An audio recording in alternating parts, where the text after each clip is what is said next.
Lawmakers on both sides of the aisle are reacting to President Donald Trump's decision to release January 6th protesters, including people charged with violent offenses.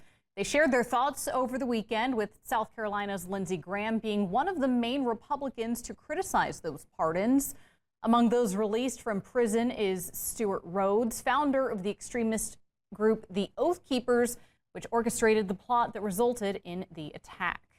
And it's been a week since President Trump fulfilled a campaign promise to his supporters who were in D.C. on January 6, 2021.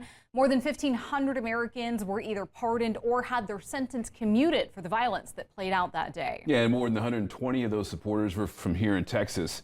Our Blessing Uchukwu spoke to a husband and wife shortly after their prison release who say they did nothing wrong.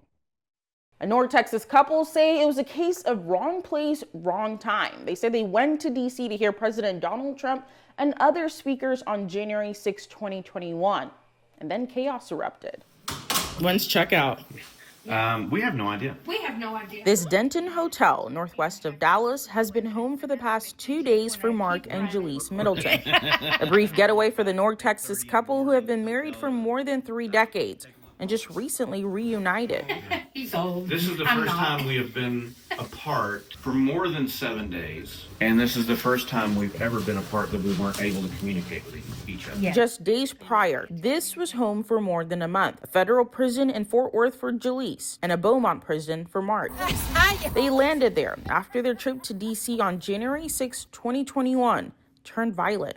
We'd never been to a protest before, decided just the best thing we could do is to huddle in prayer and pray for our nation. And my back was to the police line. Occasionally, the crowd would push us into the barricade. During the pushing and shoving they say they experienced, later came their interaction with D.C. police and an even more revved up crowd. When I felt the strike on my hand, I looked up at the cops like, why did you just do that?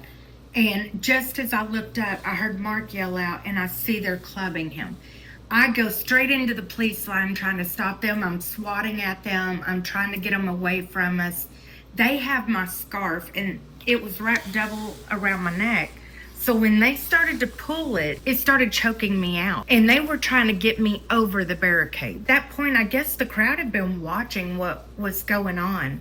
So they start hitting the police with big old long flagpoles from way back. She says the situation later escalated to them being pushed back several feet and thrown to the ground by the crowd. Both say they were pepper sprayed by the officer she says was still holding her scarf. That incident led to several federal charges, including assaulting, resisting certain officers, and many more. They're calling assault isn't what the average person pictures Could in be their all head. the way to that, or walking past them and brush up against them or something. Yes. That's assault. After nearly a year of home confinement, she was sentenced to 20 months behind bars, while her husband was sentenced to 30 months. You got this in prison? The couple only served 34 days before President Donald Trump stepped in. We thought a pardon would be appropriate. For the North Texans and 1,500 other J6ers.